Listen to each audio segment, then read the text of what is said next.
des compétences dans une structure associative. C'est l'objet de ce plateau spécial avec pour invité Madame Sidonie Flore Oué, qui n'est plus d'ailleurs à présenter. Elle est magistrate et présidente du Salon de la Femme. Et juste à côté d'elle, Monsieur Calix Mikala Mutinga. Il est coach et expert en communication des organisations. Bienvenue sur le plateau de Gabon 24. Merci. Alors, vous qui êtes l'organisatrice même de l'événement, Madame Oué, alors, qui débute d'ailleurs ce vendredi, quels sont les enjeux de cette conférence et pourquoi avoir choisi cette période précise pour sa tenue?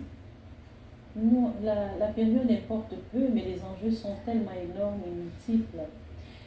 Ça part d'un constat, le constat de la faiblesse de crédit accordé aux organisations non gouvernementales à titre principal, mais aux associations en règle générale, qu'il s'agisse des associations politiques ou apolitiques. Et donc c'est fort de ce constat que la confusion y régnant, nous avons estimé qu'il fallait, dans notre volet de formation au niveau du Salon de la Femme, inviter des experts en la matière pour venir nous parler donc du sujet de cette conférence, à savoir comment réussir la fédération des compétences au sein d'une structure associative. Et donc on va dire que c'est la première du genre. Oui, en effet. Formation, non, mais sur cet aspect, oui. Oui, d'accord. Alors, Monsieur Calix Mikala Mutinga, vous qui êtes expert en communication des organisations, alors, quels sont les ingrédients justement pour réussir à fédérer les compétences au sein d'une structure associative? Merci encore, madame. On ne va pas être là à donner tous les ingrédients, mais la première des choses, il faut déjà comprendre que quand on parle d'une association, déjà au préalable, n'importe quelle organisation, il y a une vision, n'est-ce pas? Il y a une vision qui est une âme, n'est-ce pas, de toute organisation. Et à côté de ça, il y a des valeurs, n'est-ce pas? Et après, ce sont des choses qu'il faut maintenant amener à faire valoir pour faire de telle sorte que l'association ou l'organisation puisse prendre vie et marcher dans le sens dans lequel on aimerait bien qu'elle puisse marcher. Donc, la première chose déjà, parce qu'on ne peut pas parler d'association ni d'organisation sans vision, donc sans visionnaire, n'est-ce pas? Et à côté de ça, il y a des ingrédients, voilà pourquoi nous sommes ici, pour montrer toute l'importance que... D'accord, ce qui m'emmène donc à vous poser cette autre question. Alors, quelle différence fait-on entre un leader et un manager? Bien, mais vous savez déjà, il faut noter que dans la vie ou dans la société tout entière, et depuis toujours, il n'y a que deux choses. Il y a le leadership et le management. Mais seulement, il y a eu beaucoup d'années, et même aujourd'hui, beaucoup de confusion en ce qui concerne le leadership et le management. Et ce qui parfois peut se retrouver, il y a quelques points de convergence, mais beaucoup de différences dans l'entame ou dans le fond même de la chose. Le leader, va dans le sens de le leadership, c'est de l'influence. C'est celui qui a la capacité d'influencer, d'attirer, de donner une direction. C'est celui qui également impulse une dynamique, n'est-ce pas? Le leader a une force de canalisation et d'orientation. Par contre, quand vous voyez le manager, ce qui caractérise le manager, c'est l'organisation. Il est beaucoup plus dans la délégation du travail et il fait vivre la vision du leader. Maintenant, il peut arriver que vous ayez un leader qui a quelques fibres managériales ou encore un manager qui ait des fibres du leadership. Mais à côté de ça, aujourd'hui, il faut qu'on réalise qu'un bon leader n'est pas forcément un bon manager et un grand manager n'est pas forcément un grand leader. Et qu'est-ce qu'il faut concrètement pour une association, un leader ou un manager? Mais c'est un tout. Vous parlez d'association, quand on parle d'association, c'est un tout. Vous savez, il y a des entités qui doivent être ensemble et vous avez deux forces hétérogènes, par exemple, ou bien plusieurs forces, et qui doivent arriver à être homogénéisées après pour donner corps à un seul esprit, une seule âme et une seule vision.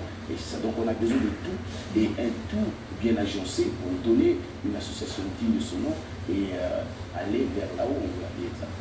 Alors, Madame Oué, aujourd'hui au Gabon, on assiste à une pléthore d'associations et j'aimerais vous poser cette question. Quelle différence fait-on entre une association apolitique et non et politique, je veux dire?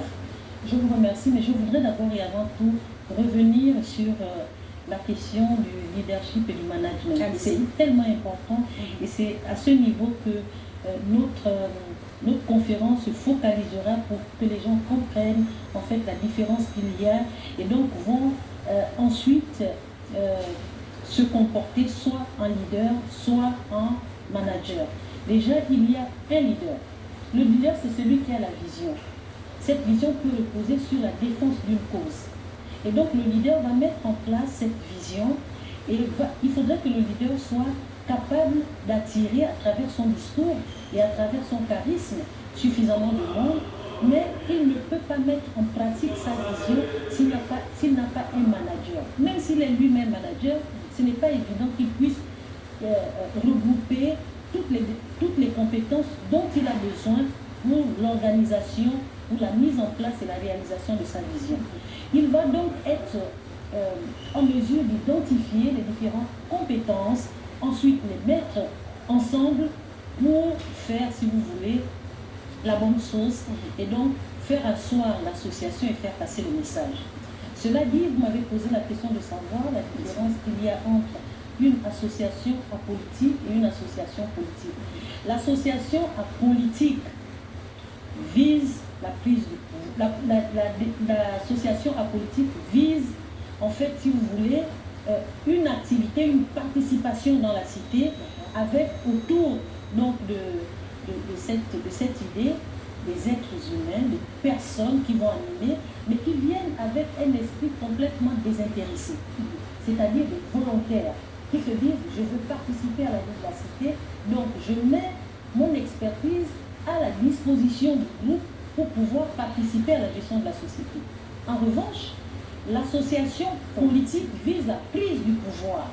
Quand je parle de la prise du pouvoir, ça peut être un pouvoir au niveau, par exemple, local, notamment dans les départements, dans les assemblées départementales, dans les mairies, au Parlement, c'est-à-dire à l'Assemblée nationale ou au Sénat, voire même à la présidence de la République. Une organisation politique a un leader, son leader a une vision de la gestion de la chose publique, de la cité. Donc, quand il vient se positionner comme leader de l'association politique, c'est pour exercer le pouvoir à un moment ou à un autre. Et dans tous les cas, il doit avoir la capacité, à travers ses idées, de mobiliser autour de lui et d'identifier également les compétences nécessaires pour la mener. Permettez-moi, allez-y, de prendre un exemple concret pour faire, pour donner, si vous voulez, force à cet argument du leader et du manager. C'est que par exemple, dans une administration publique, nous devions avoir des managers. On n'a pas besoin des leaders. On a besoin des managers dans les directions générales, même au sein du gouvernement. Les ministres doivent être des managers. Parce que le leader, c'est le président de la République qui les désigne pour mettre en musique le travail. Ils n'ont pas besoin donc de demander aux autres managers qui sont dans les bureaux d'abandonner tout dans les bureaux pour le suivre à l'aéroport parce qu'il doit arriver. Donc, on crée le dysfonctionnement du service en allant le faire. Donc, le manager qui est le ministre doit avoir également sous ses ordres d'autres managers. Ce n'est pas le leader des autres managers. D'accord. Vous comprenez? Donc, vraiment, c'est une question qui est tellement cruciale et qui explique parfois les confusions qui existent dans la gestion de la chose publique et même la gestion des associations apolitiques. Il faudrait faire la différence. Même quand on est un bon manager, c'est difficile d'accomplir toutes les tâches au même moment. C'est pour cette raison que le leader doit rester leader. Et puis, les managers doivent être, si vous voulez, dans le feu de l'action, dans la mise en œuvre de la vision du leader pour que l'association puisse tenir et mettre du temps.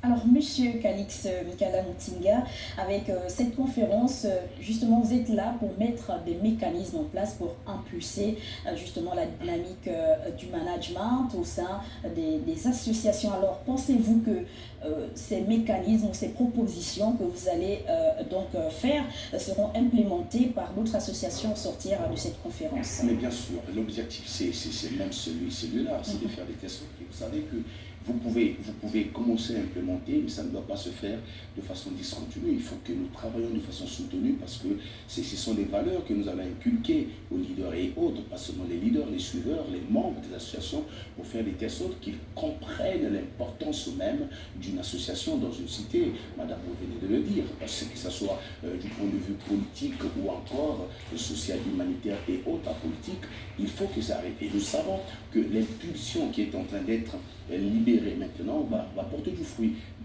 mais tout en sachant qu'il y aura forcément des obstacles, mais la vision est telle que nous irons jusqu'au bout pour apporter ce qu'il faut, parce qu'il est temps maintenant